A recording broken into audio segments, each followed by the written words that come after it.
Aha!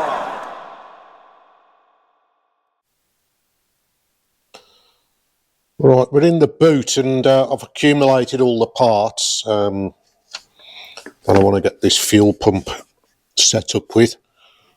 There was this little diagram which came with the fuel pump about advice.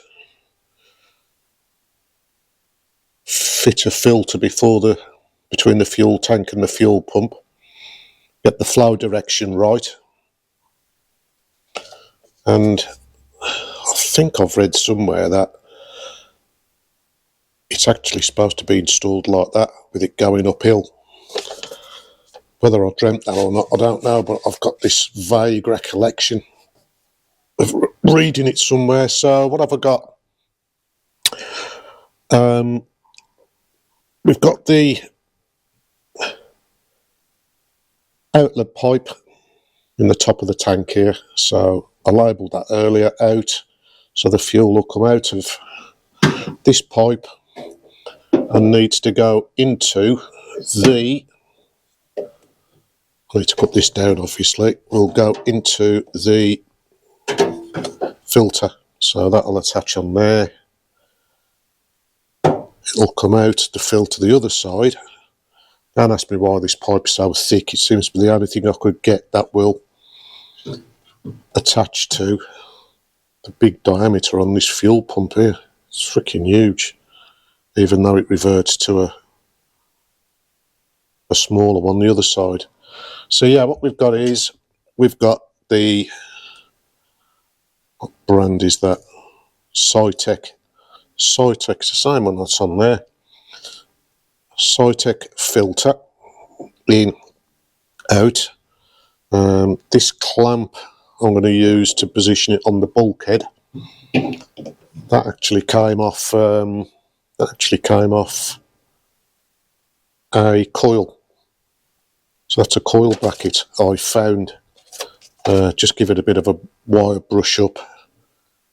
It's a perfect diameter, so I can mount that on the bulkhead there. I'm then going to hopefully bend the pipe up like that to run into that somewhere there, and then that will run out to this detachable fuel pressure gauge somewhere there, and it'll come out the fuel pressure gauge and then run down into the far pipe of the three to continue down under the car and towards the engine. So that's the plan. I need to mount that bracket. All this stuff here was from Car Building Solutions again, which you may have seen in a previous unboxing. The only thing that isn't is, like I say, is that coil bracket there.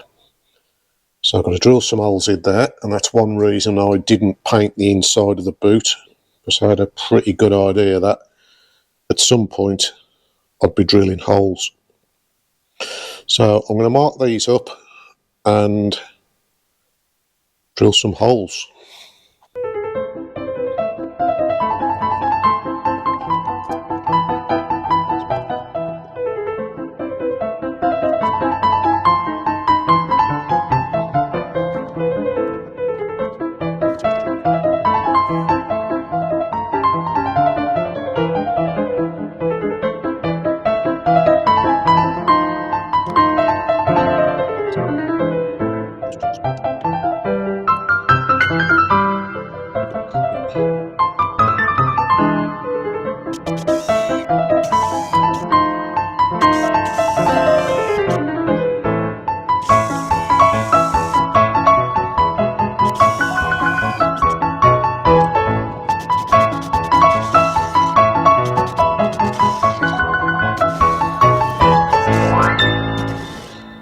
So where did I get to? Right, I've bolted these two brackets onto the rear of the bench seat.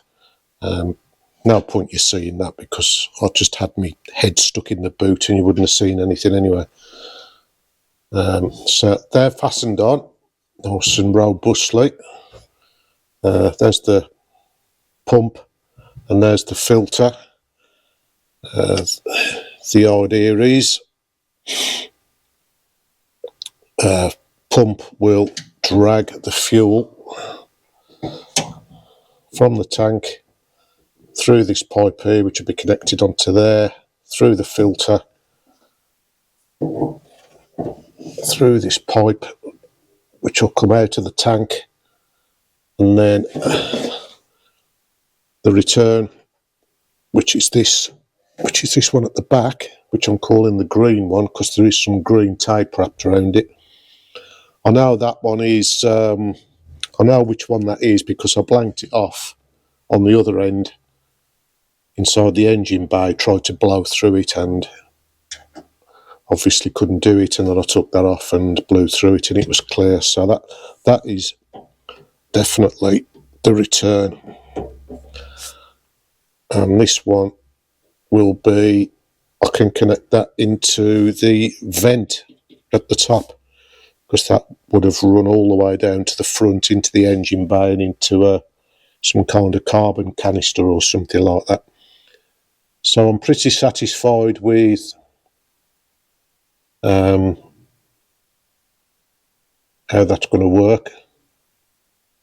The only thing I'm going to do is when the fuel comes out of the pump, I'm going to fit that in between on the way around.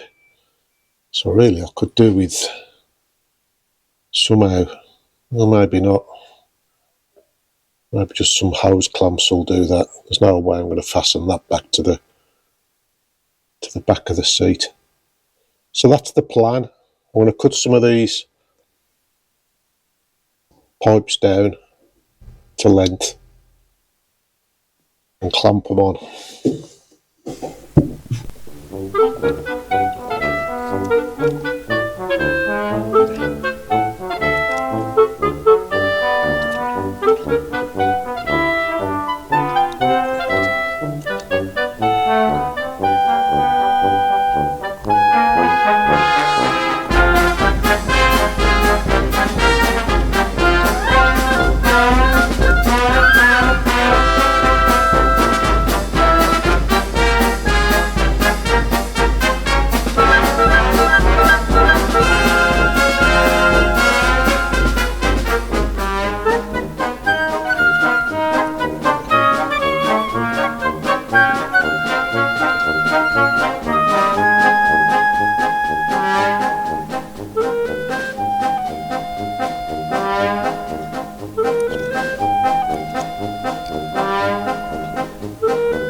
So yeah, that's what we got. Whether it works or not will be a different question. I'll leave the wiring of the fuel sender and the pump for another day on a wiring video.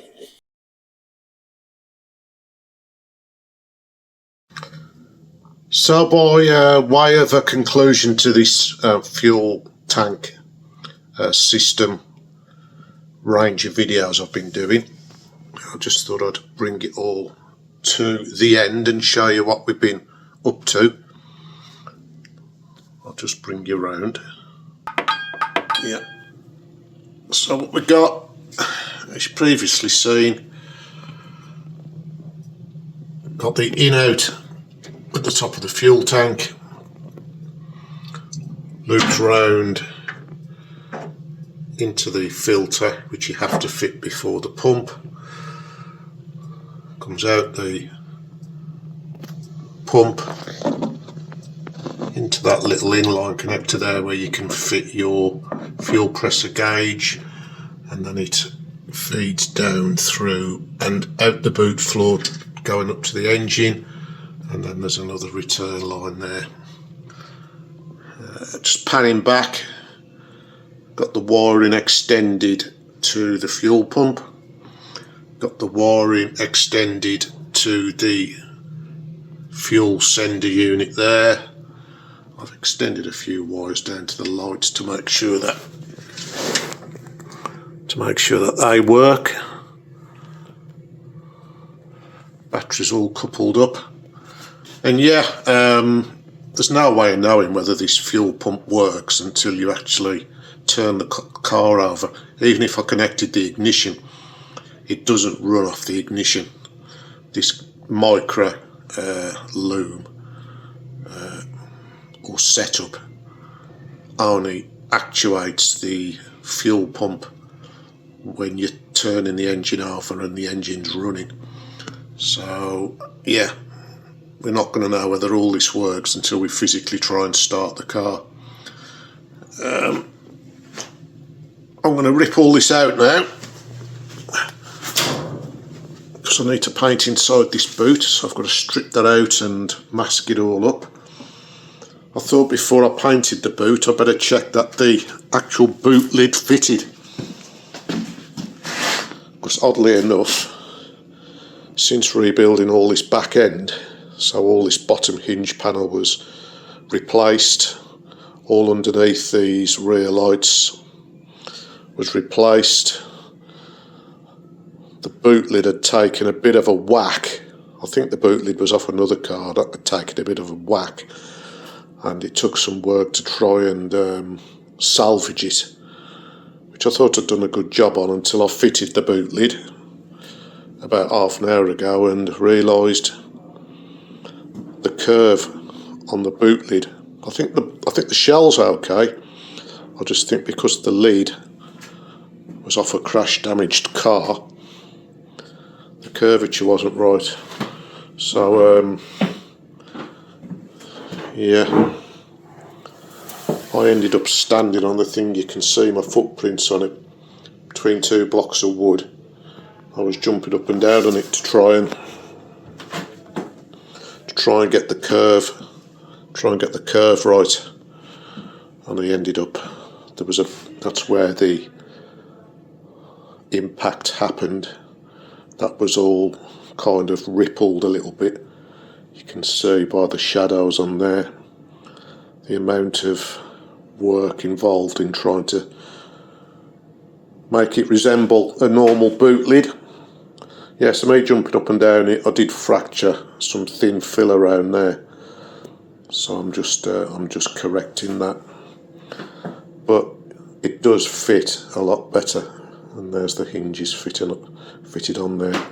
I've had to marginally move the hinges over. I've elongated the holes a little bit to push the boot lid over that way.